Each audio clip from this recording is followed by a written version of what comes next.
తిరిగి BCN news కి స్వాగతం. పార్లమెంట్ ప్రాంగణంలో అంబేద్కర్ పై అమిత్ షా చేసిన వ్యాఖ్యలను నిరసిస్తూ కాంగ్రెస్ పార్టీ కడప నగర అధ్యక్షుడు అబ్దుల్ ఖాన్ ఆధ్వర్యంలో నిరసన కార్యక్రమాన్ని చేపట్టారు. ఈ సందర్భంగా ఆయన మాట్లాడుతూ పార్లమెంట్ కార్యకలాపాలు ప్రారంభం కావడానికి ముందే ఇండియా కూటమి ఎంపీలు పార్లమెంట్ ఆవరణలో నిరసనకు దిగారన్నారు. బీజేపీ సభ్యులు కర్రలతో కూడిన ప్లకార్డును పట్టుకుని ఆ కర్రలతో కాంగ్రెస్ ఎంపీల మీద దాడి చేశారని, పార్లమెంట్ లోపలికి వెళ్లకుండా అడ్డుకున్నారని చెప్పారు.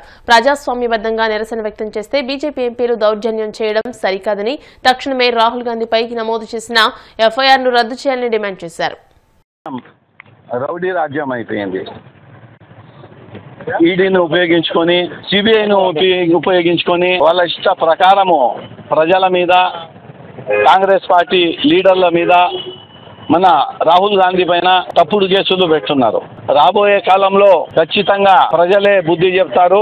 ముఖ్యంగా నేను చెప్పబోయేది ఒకటే, రాబోయే కాలంలో ప్రజలే ఈ ఈవీఎంలు వద్దు అని చెప్పి తీర్మానం చేస్తారు. దానికి ఎన్నో ధర్నాలు, ఎన్నో ర్యాలీలు కూడా జరుగుతాయి. ఆల్రెడీ ఈరోజు మహారాష్ట్రలో ఒక ఊరు మొత్తము 95% ఓట్లు కాంగ్రెస్కు వేస్తే కాంగ్రెస్కు పడకుండా బీజేపీకి పడినాయని చెప్పి వాళ్ళు కూడా ధర్నా చేయడము, ర్యాలీ చేయడము చాలా జరుగుతున్నాయి. రాబోయే కాలంలో ఖచ్చితంగా కాంగ్రెస్ పార్టీ సెంటర్లో వస్తుంది, స్టేట్లో వస్తుంది. మన రాహుల్ గాంధీ గారు పీఎం అవుతారు. ఖచ్చితంగా దేశం బాగా పడాలంటే కాంగ్రెస్ రావాలా. ఎందుకంటే ఈ పార్టీ కుల మతాలకు అతీతంగా అందరికీ న్యాయం చేసేటట్టు జరిగే పార్టీ ఇది.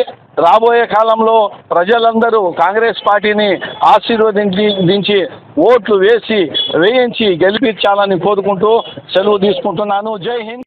అరకు నుండి కేరళకు బొలెరో వాహనంలో గంజాయి తరలిస్తున్న 2 నిందితులను శృంగవరపుకోట పోలీసులు అరెస్ట్ చేసినట్టు విజయనగరం జిల్లా ఎస్పీ బకౌల్ జిందాల్ తెలియజేశారు. జిల్లా పోలీస్ కార్యాలయంలో ఆయన మీడియాతో మాట్లాడుతూ బొలెరో వాహనంలో తరలిస్తున్న 117 కేజీల గంజాయి, 2 ఫోన్లు స్వాధీనం చేసుకున్నామన్నారు. పట్టుకున్న గంజాయి విలువ 5,80,000 రూపాయలు ఉంటుందన్నారు. గంజాయి రవాణా చేసినా, అమ్మినా కఠిన చర్యలు ఉంటాయని ఆయన హెచ్చరించారు.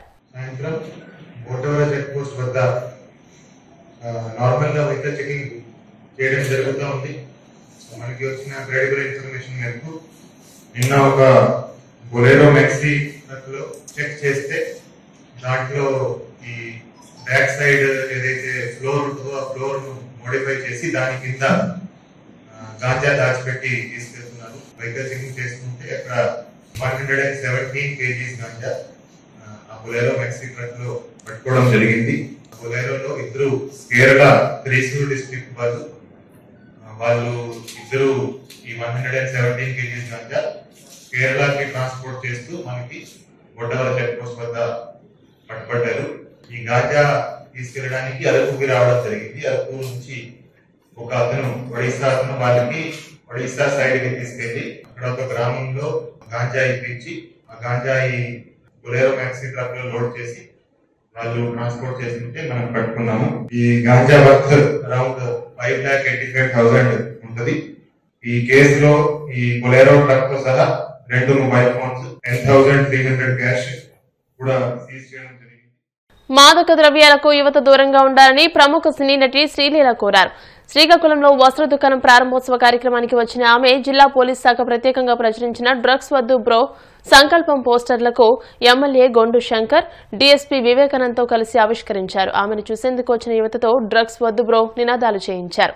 ఈ సందర్భంగా ఆమె మాట్లాడుతూ యువత మత్తు పదార్థాల బారిన పడి విలువైన జీవితాలను నాశనం చేసుకుంటున్నారని, సమాజం కోసం, తల్లిదండ్రుల కోసం జీవితాన్ని ఉన్నతంగా తీర్చిదిద్దుకోవాలని అన్నారు.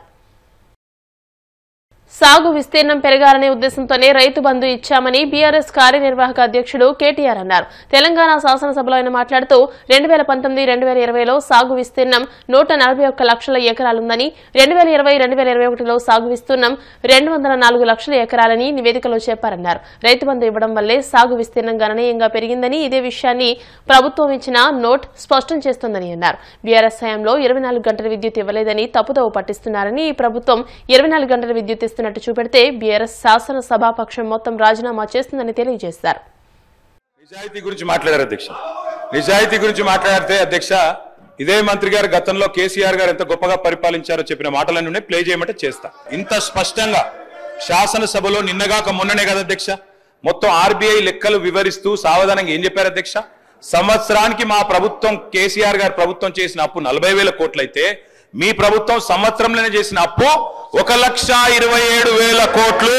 ఇది ఆర్బీఐ లెక్క, రేవంత్ రెడ్డి లెక్కనో జూపల్లి కృష్ణారావు లెక్కనో చెల్లది, ఆర్బీఐ లెక్కనే చెల్తది. అధ్యక్ష, వాళ్ళు ఒకటే అబద్ధాన్ని 100 సార్లు చెప్పి నిజం చేద్దాం అనుకుంటే ప్రజలు నమ్మరు అధ్యక్ష. మంత్రి గారు చెప్తున్నారు, ఏదేదో చెప్తా ఉన్నారు, రాజీనామా చేస్తా, ఇది చేస్తా, అది చేస్తా. అధ్యక్ష, ఇదిగో మహబూబ్ నగర్ లెక్క ఇది. ఆనాడు పెండింగ్ ప్రాజెక్టులుగా వదిలిపెట్టిపోయిన కేఎల్ఐ, భీమా, నెట్టెంపాడు 4,000 కోట్ల రూపాయలు ఖర్చు పెట్టి 6.5 లక్షల ఎకరాలకు నీళ్లు ఇచ్చిన మాట వాస్తవమా కాదా మంత్రి గారు గుండె మీద చేసుకొని చెప్పాలా. అధ్యక్ష, పాలమూరులో ఈ రోజు వ్యవసాయ విస్తీర్ణం పెరిగిన మాట వాస్తవం కాదా అధ్యక్ష? ఇంకా వారు ఏదేదో మాట్లాడుతున్నారు. 8 లక్షల కోట్ల పని ఒక ఆయన, 7 అని ఒక ఆయన, 10 అని ఒక ఆయన. నోటికి ఎంత వస్తే అంతేనా మంత్రులు? మంత్రులు అంటే చదువుకొని రావాలి, ఎటువడతాడు వచ్చి మాట్లాడతాం ఇష్టం ఉన్నట్టు ఎట్లా సార్? అధ్యక్ష, ఏం సార్ ఇది? అధ్యక్ష, వారికి నేను స్పష్టంగా చెప్తున్నా, వారు అడిగిన ప్రశ్నకే సమాధానం చెప్తున్నా సార్. ఆర్డర్లో పెట్టండి సార్, ఇది ఏం పద్ధతి సార్ ఇది? అధ్యక్ష, వారు అన్నారు అధ్యక్ష, రైతులకు మీరు ఉచితంగా ఇచ్చిన్నారు. ఎస్, 9.5 ఏళ్లు రైతులకు ఉచితంగానే నీళ్లు ఇచ్చినాం, భూమి శిస్తు రద్దు చేసినాం, నీటి తీరువా రద్దు చేసినాం. ఎస్, రైతులకు ఉచితంగా నీళ్లు ఇచ్చేందుకు కోట్ల రూపాయలతో ప్రాజెక్టు కట్టినాం, 1000 కోట్లతో. భవిష్యత్తులో మా ప్రభుత్వం మళ్ళీ వచ్చిన తర్వాత కూడా అదే పాలసీ కంటిన్యూ చేస్తాం. తాగునీరు ఉచితంగానే ఇచ్చినాం, బరాబర్ రేపు మళ్ళీ వచ్చిన తర్వాత కూడా అట్లే ఇస్తాం, అందులో అనుమానం అక్కర్లేదు. నిజాయితీగా చెప్తున్నాం. ఎస్, మేమెన్నడూ కూడా రైతుల మీద గాని, రైతుల మీద మాత్రమే కాకుండా తాగునీరు ఇచ్చిన కుటుంబాల మీద గాని ఎన్నడూ అదనపు భారం వేయలేదు, భవిష్యత్తులో కూడా వెయ్యబోము. వారు చెప్పింది వాస్తవమా సార్? 8 లక్షల కోట్ల అప్పని ఒక ఆయన అంటారు, 10 లక్షల కోట్ల అప్పని ఒక ఆయన అంటారు. మన ఆర్థిక మంత్రి గారు 6,71,000. మంత్రుల మధ్య సమన్వయం లేదు. ఏం చెప్పాలో నెంబర్ కరెక్ట్ గా ట్రైనింగ్ చేయండి ముఖ్యమంత్రి గారు. నేను ఒకటే అడుగుతా ఉన్నా అధ్యక్ష, నేను సబ్జెక్ట్ మాట్లాడుతున్నా సార్. విత్తనం వేసిన నాటి నుండి పంట అమ్మేదాకా రైతుకు ఎన్ని గండాలు, ఎన్ని కష్టాలు ఉన్నాయో మనందరికి తెలుసు సార్. అందుకే పారిశ్రామికవేత్తలకు ఇచ్చినట్టు ప్రోత్సాహకాలు రైతులకు గుడియాలన్న ఉద్దేశంతోనే ఆనాడెప్పుడో మహాకవి శ్రీశ్రీ గారు చెప్పినట్టు ఆ చెమటకు ఖరీదు ఎట్లా కడతాం, రైతు రైతే కులమేదైనా, ఆయనకున్న విస్తీర్ణం ఎంతైనా రైతు రైతే తెలంగాణలో. కాబట్టే మేము వ్యవసాయ స్థిరీకరణ కోసం ఆనాడు పరిమితి పెట్టకుండా అందరికి ఇచ్చే ప్రయత్నం చేసినాం. ఐటీ అని, పాన్ కార్డు ఉందని, ఐటీ ఉద్యోగులని లేదా పోడు పట్టాలని, ఒక పంట అని తప్పించుకునే ప్రయత్నం చేయలే అధ్యక్ష. కౌలు రైతులు ఎదురు చూస్తున్నారు. ముఖ్యమంత్రి గారు మీరే చెప్పారు, కౌలు రైతుకి ఇస్తాం, రైతుకు కూడా ఇస్తామని స్పష్టంగా ముఖ్యమంత్రి గారు చెప్పినారు. కౌలు రైతులు కళ్ళల్లో ఒత్తులేసుకొని చూస్తున్నారు. మాకు అసలు రైతులతో సమానంగా పైసలు వస్తాయని తప్పకుండా ఇవ్వాలని కోరుతా ఉన్నాం. నాడు రేవంత్ రెడ్డి గారే చెప్పినారు, బహిరంగ లేఖ రాసినారు. మీరు 22 లక్షల మంది ఉన్నారు కౌలు రైతులని. నేను ప్రభుత్వాన్ని అడుగుతా ఉన్నా, అనుభవదారుడి కాలం పెట్టినారు నిన్న మీరు భూభారత్లో. తప్పకుండా అనుభవదారుడి కాలం వచ్చిందంటే కౌలు రైతులు ఎవరో కూడా మీకు తెలుసు. ఆ 22 లక్షల మంది కౌలు రైతులకు ఎవరికైతే మీరు బహిరంగ లేఖ రాసినరో వారికి రైతుతో సమానంగా, భూ యజమానితో సమానంగా రైతు భరోసా ఇవ్వాలని చెప్పి కూడా మేము డిమాండ్ చేస్తా ఉన్నాం. వార్తలు ముగించే ముందు ముఖ్యాంశాలు మరోసారి.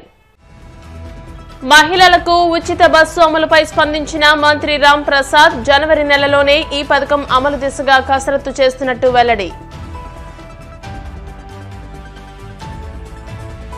సముద్రపు కోతతో ఇళ్లు దెబ్బతిన్న మత్స్యకారుల కుటుంబాలను కూటమి ప్రభుత్వం ఆదుకుంటుంది. టీడీపీ రాష్ట్ర అధికార ప్రతినిధి వర్మ భరోసా.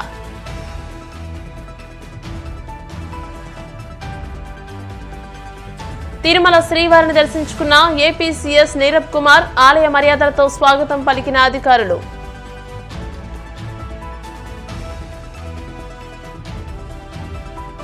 ఇరవై 24 గంటల విద్యుత్ ఇస్తున్నట్టు నిరూపిస్తే మేమంతా రాజీనామా చేస్తాం. తెలంగాణ శాసనసభలో ధ్వజమెత్తిన కేటీఆర్.